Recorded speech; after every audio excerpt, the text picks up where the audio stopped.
Efésios capítulo de número 4. E eu peço que você deixe a sua Bíblia aberta, por favor, nesse capítulo 4, pois nós vamos juntos aqui lermos alguns versos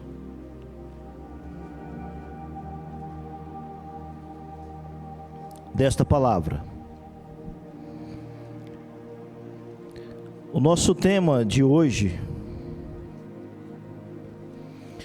é vivermos como filhos da luz, como filhos de Deus, pessoas que foram compradas, resgatadas pelo sangue do Senhor. Esse é o nosso tema dessa noite, e eu quero ler apenas o verso 27 do capítulo 4 com você. E você não feche a sua Bíblia, você deixe ela aberta, pois nós vamos caminhando juntos aí. O verso 27 diz assim: não deis lugar ao diabo. Outras versões diz assim: não crie oportunidade para o diabo. Esse é o texto que eu quero começar essa palavra dessa noite. Feche seus olhos, vamos orar ao Senhor. Pai, em nome de Jesus, nós estamos diante da sua palavra. A sua palavra, ela é viva, ela é poderosa. Somente a sua palavra tem o poder de transformar as nossas vidas de uma forma extraordinária. Somente a tua palavra tem o poder de gerar em nós, pelo teu Espírito Santo, o novo nascimento. Somente a tua palavra tem o poder de gerar em nós, Senhor, a transformação que o Senhor espera de cada um de nós, somente quando nós damos uma resposta ao Senhor. Então que o Senhor fique muito à vontade nessa noite, Espírito Santo. Coloque a mão no seu coração e peça ao Espírito Santo, diga a Ele que o seu coração está aberto à palavra de Deus. E aquilo que o Senhor quer falar com você, aquilo que o Senhor quer mudar em você, você está com o coração aberto para receber a palavra de Deus. Em nome de Jesus, Pai, fala conosco. Eu quero mais uma vez também agradecer todos os nossos irmãos, amigos, você que está aqui nessa noite pela primeira vez, ou você que já congrega aqui ou está vindo aqui. Deus abençoe a sua vida. Quando nós lemos esse texto, principalmente em uma noite como essa é uma noite de nós fazermos reflexões da nossa vida. A noite da Santa Ceia é uma noite onde nós paramos para fazer uma autoanálise da nossa vida, como está a nossa vida, como está a nossa fé, como está a nossa caminhada com Deus e como está a nossa vida com os nossos irmãos. A Santa Ceia, ela vai muito além, meus irmãos e irmãs, do que simplesmente um pedaço de pão e um simples copo que nós tomamos o suco da uva. Ela é muito além disso. Ela traz vida para a igreja. Ela traz para nós não só um memorial, mas ela traz para nós um firmamento também da nossa fé. Quando nós pegamos esse pão, quando nós pegamos esse cálice, nós estamos dizendo que nós estamos caminhando na luz do Evangelho e estamos em paz com Deus e também com os nossos irmãos. Porque não podemos, irmãos e irmãs, participarmos da ceia sem estar em paz com os nossos irmãos, sem estar em paz com Deus, sem pedir perdão dos nossos pecados ao Senhor. Porque se nós fazermos isso, nós vamos amontoando para nós, trazendo para nós condenações. E por isso o apóstolo fala que há muitos fracos e doentes, e muitos que já dormem. E esta palavra dessa noite, irmãos, é para nos alertar sobre algumas coisas, trazer a nossa consciência, a nossa vida, o que a palavra de Deus espera de nós como filhos de Deus. Aliás, o que Deus pensa, o que Deus quer das nossas vidas como filhos de Deus. Esse é o intuito dessa noite, trazer ao nosso coração aquilo que Deus quer ao nosso respeito. Então eu tenho para nós aqui 3 chamados da parte de Deus, e o primeiro dele está aí no verso 17 do capítulo 4, aonde a palavra de Deus diz assim: assim lhes digo, com a autoridade do Senhor, não vivam mais como gentios, levados por pensamentos vazios e inúteis. O primeiro chamado para nós nessa noite é para nós abandonarmos a velha vida, as velhas práticas que nós praticávamos antes de conhecer o Evangelho, antes de conhecer a Cristo, antes de nos entregar a esse Cristo vivo e Senhor das nossas vidas. A palavra nos chama para nós não vivermos de mentes vazias.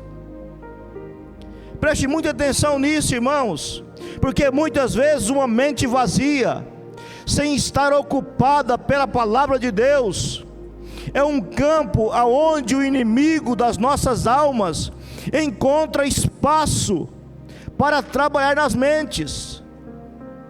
Por isso o texto que nós lemos aqui na abertura fala: olha, não dê oportunidades ao inimigo das nossas almas. E a mente vazia, a mente sem estar ocupada com as coisas de Deus, com a palavra de Deus, com a meditação da palavra, é um campo aberto para o inimigo plantar pensamentos. E por isso, meus irmãos,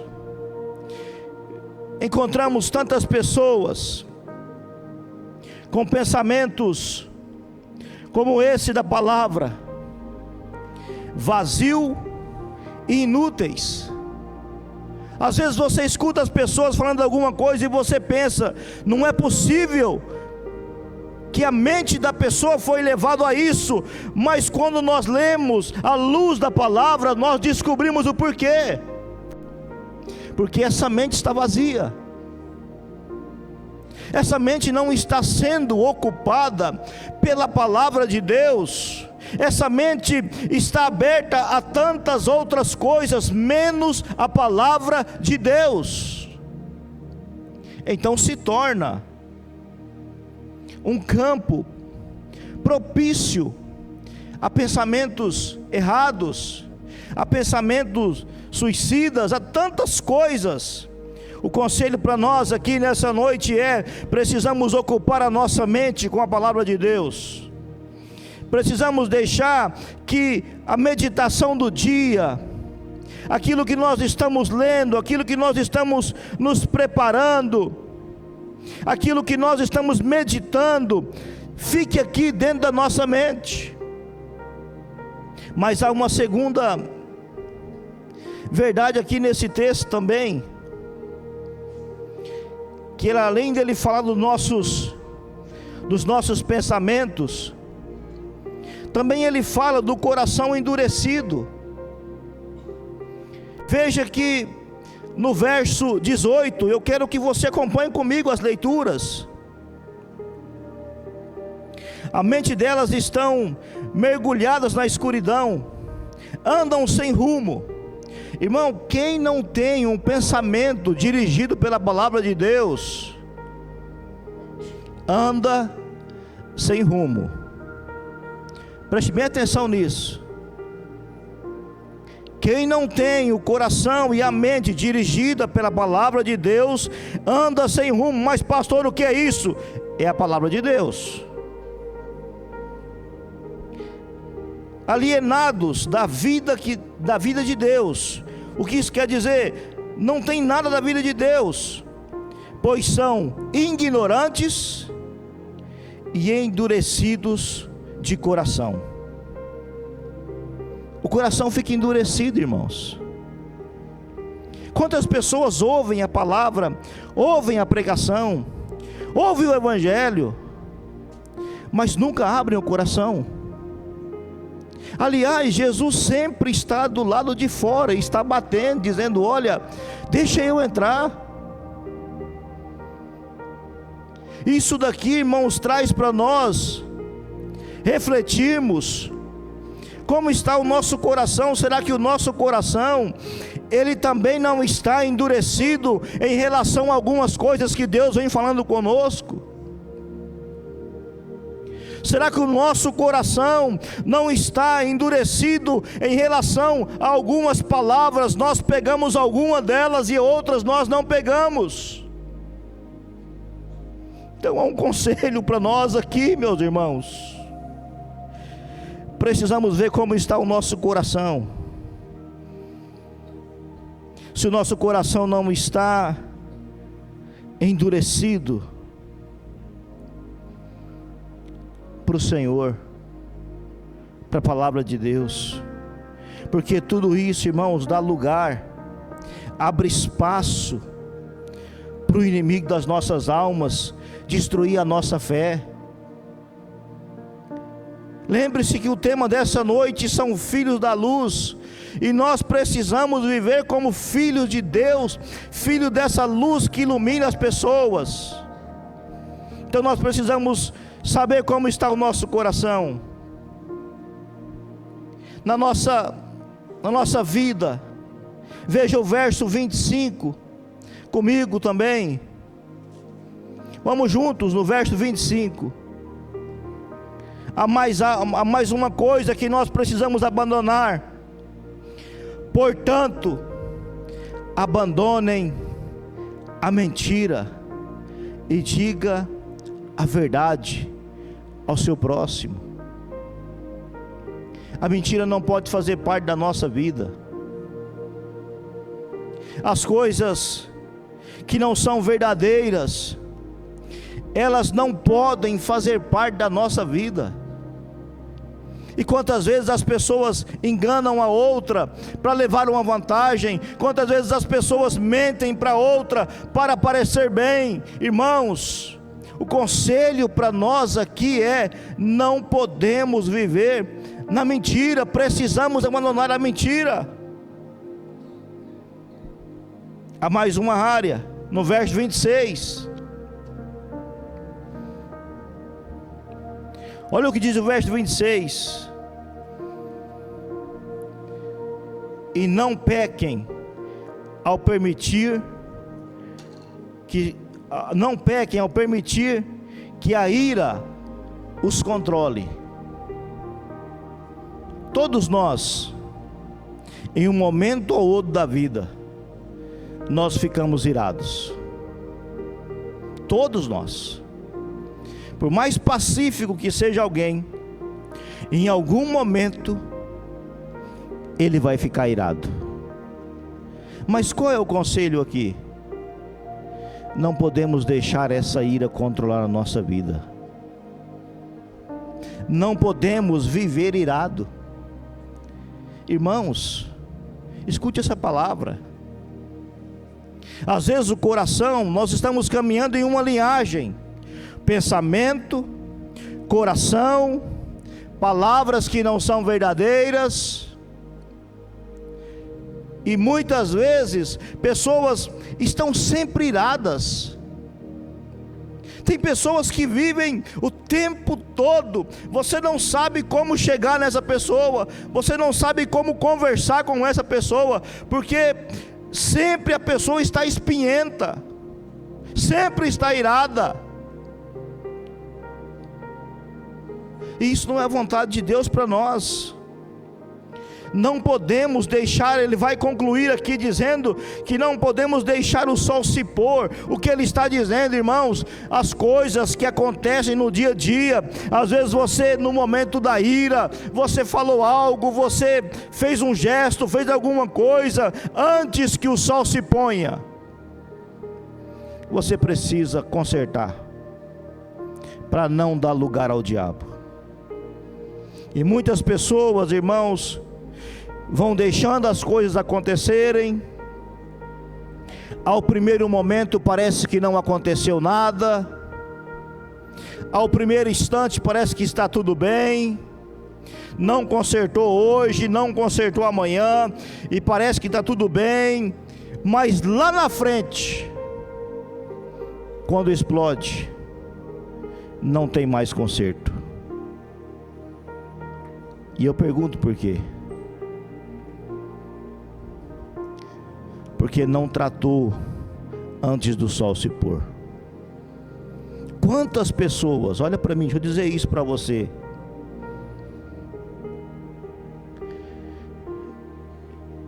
esperam o sol se pôr para tentar consertar as coisas. Quantas pessoas, esses dias agora a gente tem passado toda semana, eu quase tenho ido na veladoria, quase toda semana. Quase toda semana. Estou quase todos os dias da semana. Quando não é pessoas que a gente conhece, amigos, pessoas que nos convidam, não sei como é que a gente descobre, mas convida.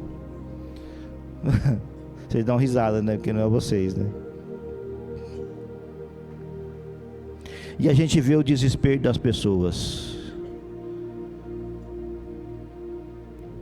Flores, fazendo carinho, chorando, pedindo perdão. Eu pergunto para você, eu digo para você, o sol já se pôs.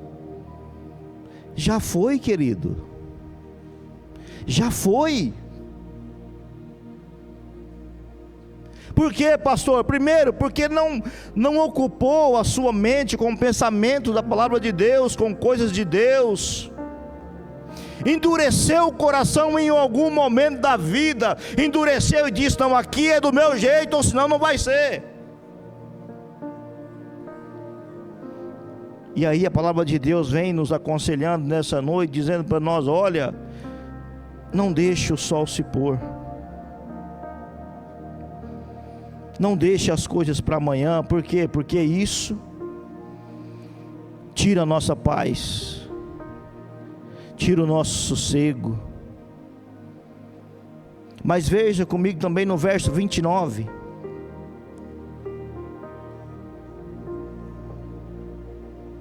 O que diz a palavra de Deus. Eu estou falando, irmãos, para nós caminharmos como filhos de Deus, como filhos da luz. Evitem o linguajar sujo e insultante. Que todas as suas palavras sejam boas e úteis, a fim de dar ânimos àqueles que te ouvem. As nossas palavras, elas precisam ser boas e úteis. Tem pessoas que, se tirar a vida do outro, ela não tem assunto. Escuta isso que eu estou dizendo. Tem pessoas que, se tirar a vida do outro, ela não tem assunto para falar.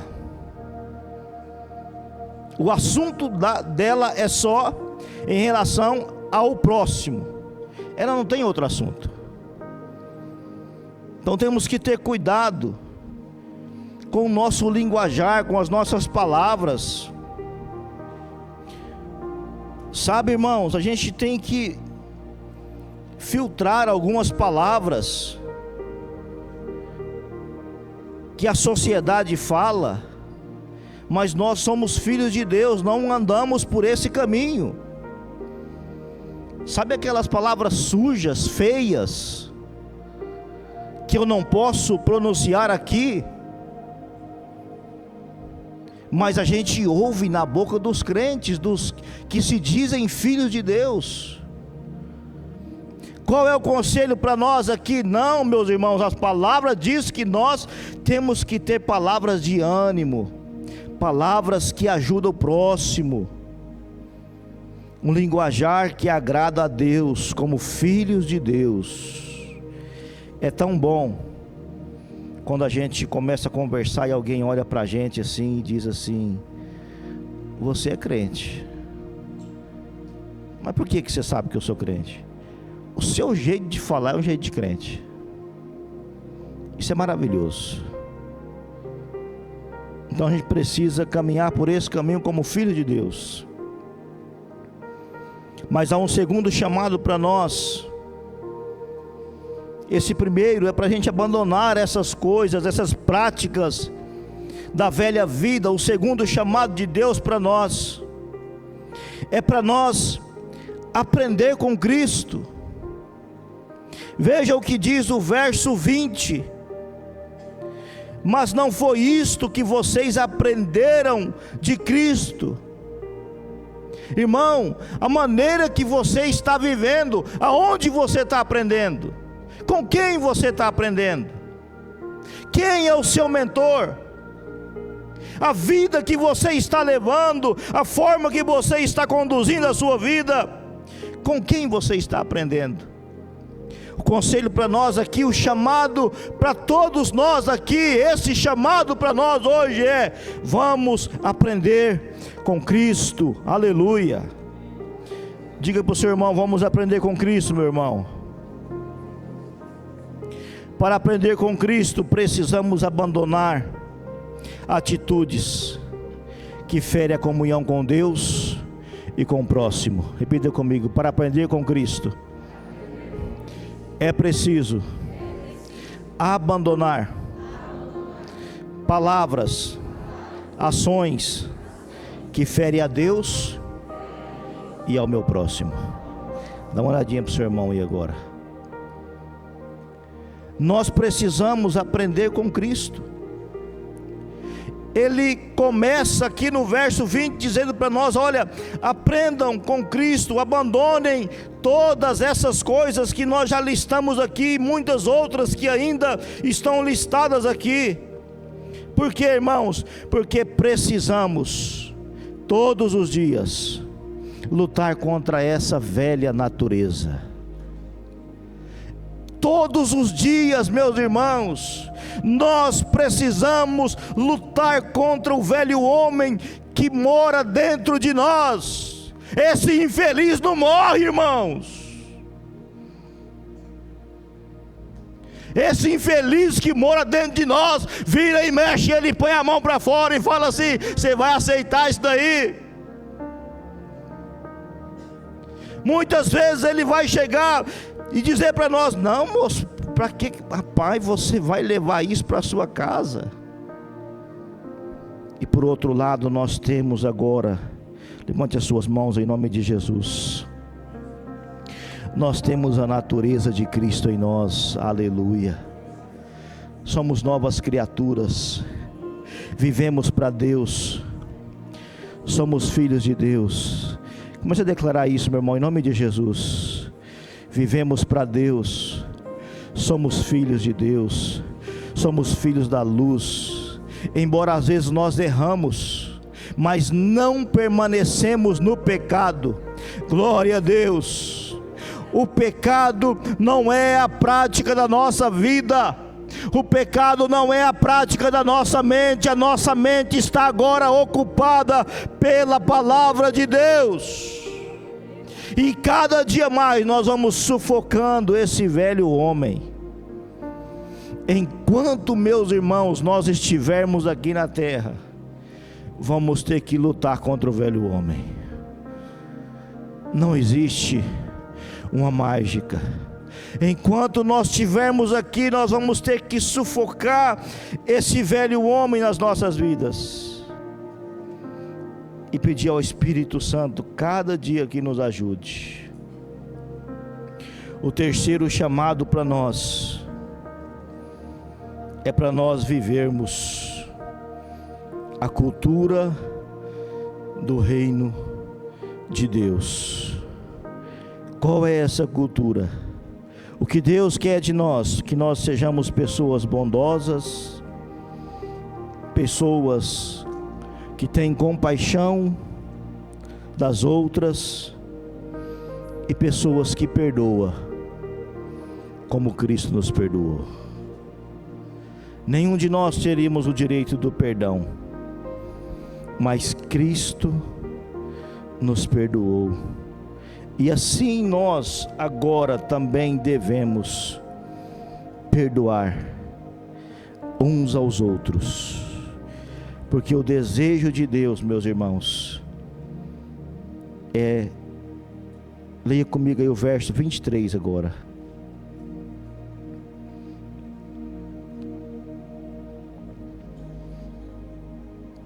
O desejo de Deus está aqui nesse verso 23. Deixem que o Espírito renovem os pensamentos e atitudes. Revistam-se da nova natureza, criadas para ser verdadeiramente justa e santa como Deus. Esse é o desejo de Deus para nós aqui nessa noite, que Ele renove as nossas mentes e as nossas atitudes. Se uma dessas práticas ou qualquer outra coisa que Deus tocou no seu coração, não dê lugar ao diabo, irmão, porque ele veio para matar, roubar e destruir as vidas. Ele veio tirar a paz. Conta-se uma história